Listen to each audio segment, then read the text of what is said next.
नमस्कार, स्वागत है आप सभी का ध्येय टीवी के डेली एमसीक्यू प्रोग्राम में। मेरा नाम है केसरी पांडे। जैसा कि आप जानते हैं, इस कार्यक्रम में हम आईएएस और पीसीएस जैसी प्रतियोगी परीक्षाओं के लिए महत्वपूर्ण बहुविकल्पीय प्रश्नों पर चर्चा करते हैं। आपका शुक्र है कि इस कार्यक्रम को आपका ढेर सारा प्यार मिल रहा है। तो शुरुआत करते हैं आज के एमसीक्यू का और लेते हैं पहला प्रश्न। विश्व जनसंख्या स्थिति 2022 रिपोर्ट के संबंध में निम्नलिखित में कौन सा अथवा कौन से कथन सत्य हैं? पहला, ये पॉपुलेशन एक्शन इंटरनेशनल नामक संस्था द्वारा जारी किया गया है। दूसरा, इसके मुताबिक दुनिया भर में हर साल जितने गर्भ ठहरते हैं उनमें से लगभग आधे गर्भ यानी 50% अनचाहे होते हैं। विकल्प हैं ए केवल एक, बी केवल दो, सी एक और दो दोनों, अथवा डी इनमें से कोई नहीं। इस प्रश्न का सही उत्तर है विकल्प बी यानी केवल कथन 2 सत्य है, कथन 1 गलत है। कैसे गलत है, इसके लिए देखते हैं व्याख्या को। बीते 30 मार्च को संयुक्त राष्ट्र जनसंख्या कोष यानी यूएनएफपीए ने एक विश्व जनसंख्या स्थिति 2022 नामक रिपोर्ट जारी किया। इस रिपोर्ट के मुताबिक दुनिया भर में हर साल जितने गर्भ ठहरते हैं उनमें से लगभग आधे यानी करीब 12 करोड़ 10 लाख गर्भ अनचाहे होते हैं। अनचाहे गर्भधारण के मामलों में से लगभग 60% महिलाओं को गर्भपात करवाना पड़ता है।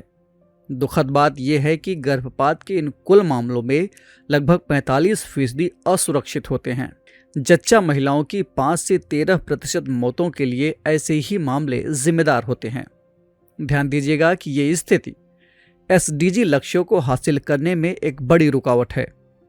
रिपोर्ट में लैंगिक विषमता और अवरुद्ध विकास के कारण अनचाहे गर्भ मामलों में ज्यादा बढ़ोतरी होती है। उदाहरण के लिए दुनिया भर में गर्भ से बचने वाली लगभग 25 करोड़ 70 लाख महिलाएं गर्भ निरोध के लिए सुरक्षित और आधुनिक तरीके नहीं अपनाती हैं। 25% महिलाएं ऐसी हैं जिनके गर्भधारण पर उनका खुद का वश नहीं है और वह पुरुषों के अधीन हैं, यानी फैमिली प्लानिंग पूरी तरह से पुरुषों के नियंत्रण में है। युद्ध एवं संघर्ष की स्थितियों में अनचाहे गर्भधारण में और वृद्धि हो जाती है। बढ़ते हैं दूसरे प्रश्न की ओर। निम्नलिखित में से किस संस्थान ने हाल ही में fast and secured transmission of electronic records यानी फास्टर नामक एक डिजिटल प्लेटफॉर्म लॉन्च किया है? ऑप्शंस हैं ए भारत का सर्वोच्च न्यायालय, बी भारतीय निर्वाचन आयोग, सी भारत के नियंत्रक एवं महालेखा परीक्षक, अथवा डी संघ लोक सेवा आयोग। इस प्रश्न का सही उत्तर है विकल्प ए यानी भारत के सर्वोच्च न्यायालय द्वारा ये फास्टर नामक डिजिटल प्लेटफॉर्म लॉन्च किया गया है। इसकी व्याख्या देख लेते हैं। हाल ही में सुप्रीम कोर्ट के मुख्य न्यायाधीश एनवी रमना ने इलेक्ट्रॉनिक माध्यम से अदालत के आदेशों को तेजी से और सुरक्षित रूप से संबंधित पक्षों तक पहुंचाने के लिए एक सॉफ्टवेयर लॉन्च किया है। इसका नाम है fast and secured transmission of electronic records यानी फास्टर, संक्षेप में कहे तो। फास्टर जमानत आदेशों को तेजी से पहुंचाएगा और प्रमाणीकरण यानी वेरिफिकेशन के उद्देश्य से इसमें सुप्रीम कोर्ट के अधिकारियों के डिजिटल हस्ताक्षर होंगे।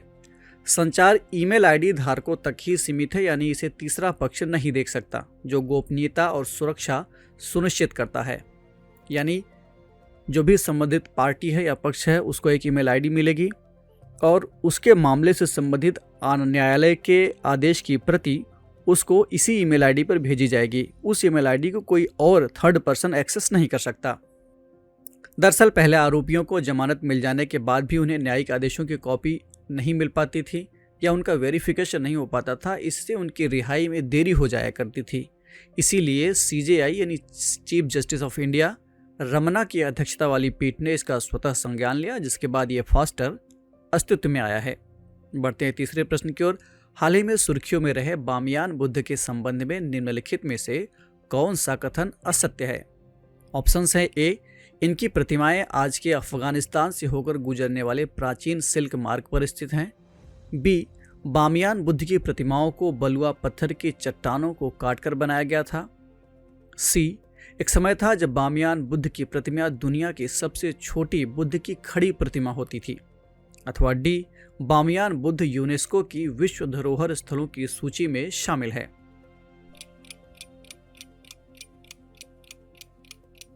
इस प्रश्न का सही उत्तर है विकल्प सी यानी सी में दिया गया कथन गलत है। इसकी व्याख्या देख लेते हैं। व्याख्या देखने से पहले एक ज़रूरी बात आपको बता दें कि जब मैं प्रश्न पढ़ता हूँ, मेरे पढ़ने से पहले एक बार आप वीडियो को पॉज करके खुद से एक बार प्रश्न पढ़ लिया करें। होता क्या है कि एग्ज़ाम हॉल में कई बार हम जब खुद से प्रश्न पढ़ते हैं तो जल्दबाजी में प्रश्नों को गलत पढ़ लेते हैं। सत्य की जगह असत्य पढ़ लिया या असत्य की जगह सत्य पढ़ लिया, जिससे हमारा प्रश्न गलत हो जाता है। तब उन प्रश्नों को जब मैं पढ़ता हूँ तो वो थोड़ा सा आपके लिए आसान हो जाते हैं। इसलिए खुद से पढ़ने की एक बार आदत डालें, उसके बाद जब मैं पढ़ूँ तो उसे सुनें। चलिए देखते हैं तीसरे प्रश्न की व्याख्या को। बामियान अफगानिस्तान के मध्य ऊंचाई वाले क्षेत्रों में हिंदू कुश के ऊंचे पहाड़ों में स्थित है। यहाँ पर भगवान बुद्ध की कई प्राचीन मूर्तियाँ हुआ करती थीं।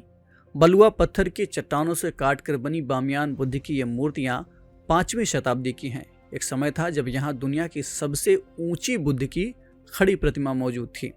1990 के दशक में जब अफगानिस्तान में तालिबान शासन आया तो उसने इन मूर्तियों को बम से उड़ा दिया।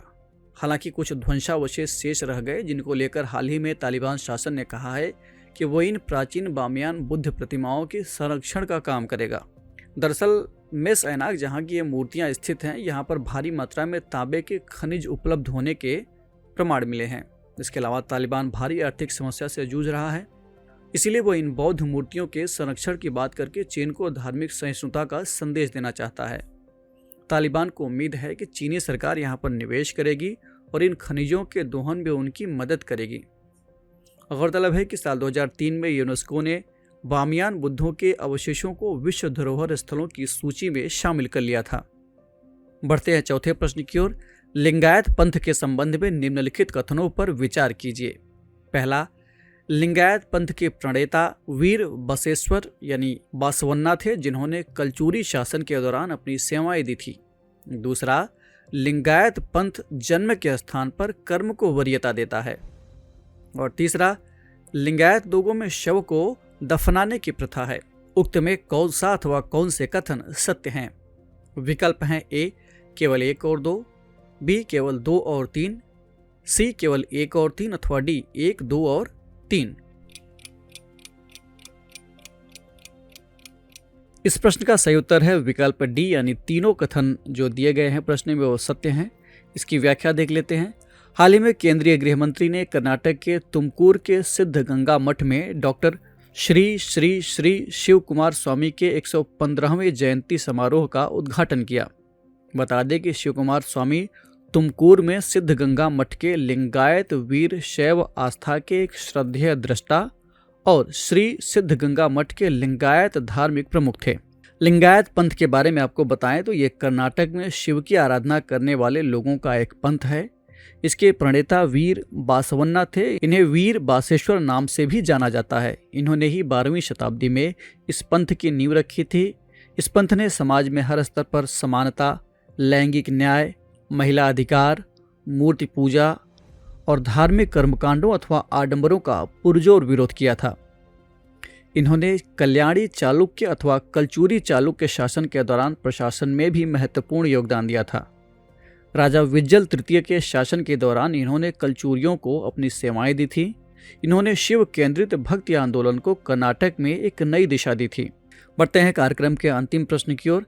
कौशल चैंपियनशिप जूनियर स्किल्स 2021 के संबंध में निम्नलिखित में कौन सा अथवा कौन से कथन सत्य हैं?